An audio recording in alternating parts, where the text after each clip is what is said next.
Hello YouTube, welcome back to my channel. All right, today's topic, you could see it is straightforward: hydroquinone. To be honest with you, for me, I have had requests where people ask me to talk about hydroquinone, but to be honest with you, I feel that there's so much awareness about hydroquinone that I sometimes even feel reluctant to talk about it. But 2 days ago, I visited a local cream seller, yeah, and I actually went there to buy African black soup. Yes, and of course I met her. She had customers there, and they were now asking her for referrals, like kind of like say recommendations of raw materials they could use to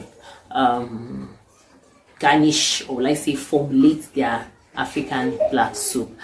And of course, being a local vendor, like she sells all sorts of raw materials in their crude form, by the way, to even let you know. Now she even sells the raw hydroquinone.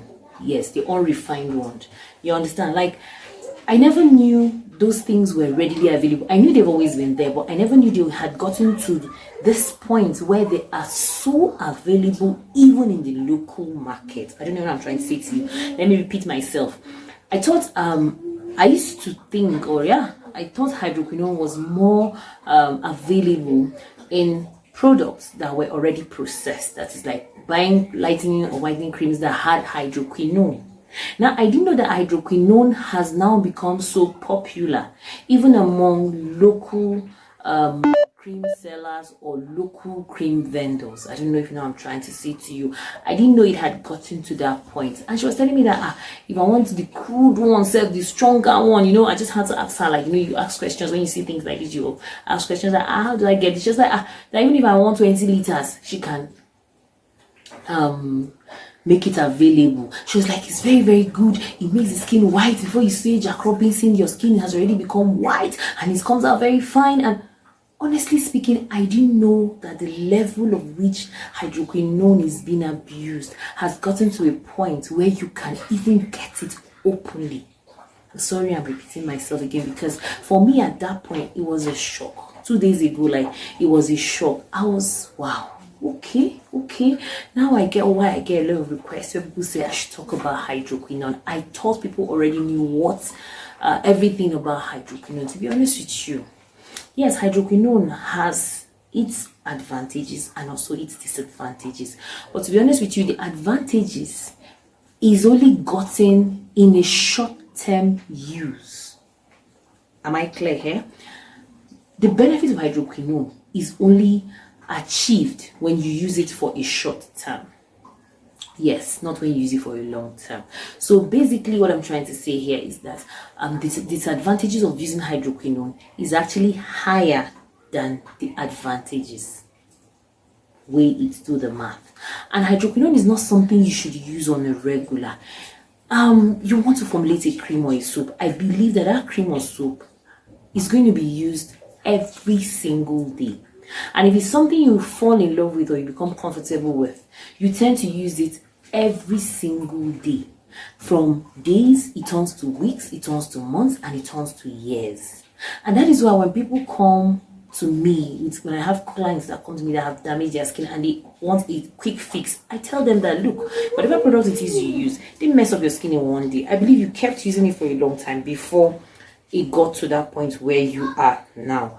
And another very important thing again people should understand about the use of the crude hydroquinone. I don't know if let me talk more of the crude one, since I realize that it's something that is readily available now in the market. So let me talk about it more.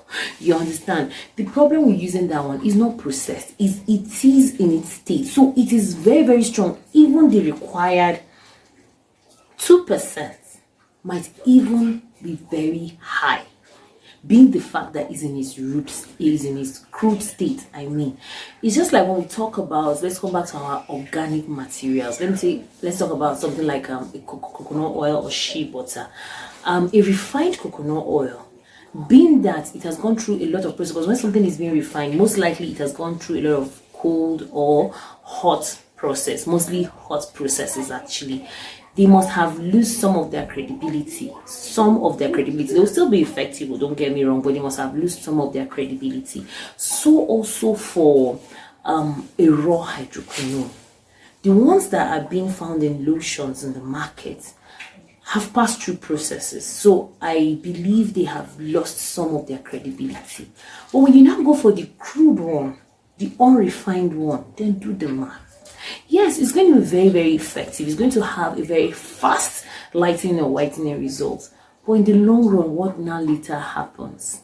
It is very, very cheap. That's another very attractive thing about hydroquinone. It is super, super cheap. And that's why you see some cream sellers, or let me say some, yeah, let me generalize, some either local or even foreign cream sellers tend to lay their hands on hydroquinone. Why? Because at the end of the day, as a business person, we talk more about logistics. We talk more about cost. We want to put out products that will sell and get profits.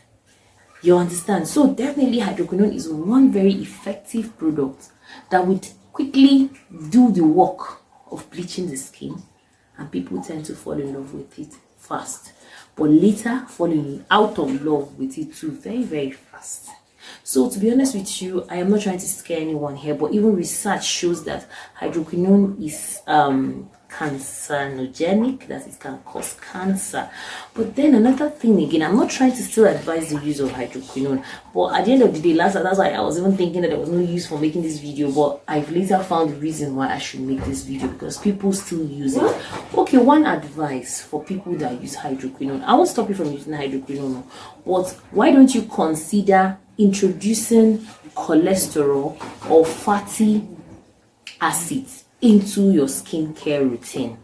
Yes, let me tell you more about cholesterol and fatty acid. Basically, they're just oils mostly that we use on our skin. Oils like shea butter, oils like cocoa butter, oils like palm kernel oil, oils like sunflower oil, oils like almond oil, yeah, jojoba oil, avocado oil. Now these oils are very good cholesterol. Some of them are also good in fatty acids, like linoleic, linoleic acids.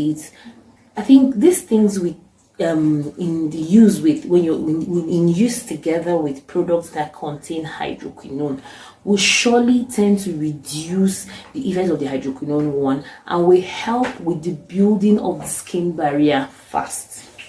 Because when you use hydroquinone, you're of course messing up with your melanin. So definitely you have the tendency of messing up with also the layers of your skin, your dermis, your epidermis. And definitely you will need something to, will I say, refresh it. I don't know, you know, there are times that you can't just tell people don't do this. Okay, when they must do it, then give them a little solution that can cater for it. But mind you, when you introduce cholesterol or fatty acids into your skincare routine, your hydroquinone is not going to have that wild effect any longer. So if on a norm, your hydroquinone cream can actually whiten your skin in 2 weeks, when you introduce the use of cholesterol or fatty lipids into your skincare routine, it might not lighten you in 2 weeks any longer. Probably to begin to lighten you maybe in 6 weeks. You understand, depending on the kind of fatty acid or cholesterol you go for, or depending on how often you use it. So definitely, I'm not going to say no. If you must use it, this is a little solution from me. You understand? Just introduce that, because all those ones, they are very neutral, they are very friendly to the skin. At least as you're destroying it, to be helping you regain it. It's just like telling a child not to take candy bars. It's going to destroy his or her teeth. No problem. They want to take candy bars, fine, give it to them, but then insist they brush their teeth. So basically, that's just what I'm trying to talk about hydroquinone. But left to me, hydroquinone is something that I would ask someone that cares about their skin. They are very particular about what they apply on their skin. Is something I discourage, to be honest with you. I try to discourage it as much as I can, especially for the older skin. Yes, especially for aging skin.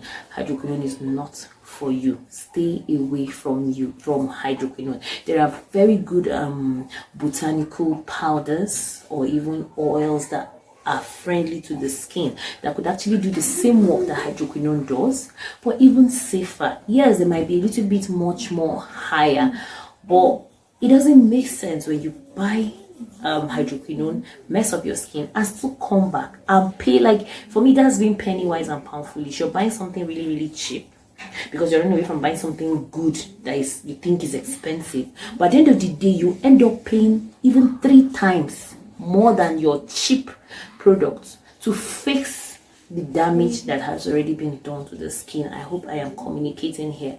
So basically what I'm saying to you is that I am not saying a yes to hydroquinone. To be honest with you, I'm even more focused on the no to hydroquinone. But if you must use it, of course, I believe people that use those kind of products are matured enough to take out their money and go and buy these things. So basically, this is what the solution I'm giving is more of a damage control. But to be honest with you, let's call a spade a spade. Hydroquinone is something that I would advise you to just stay away from it.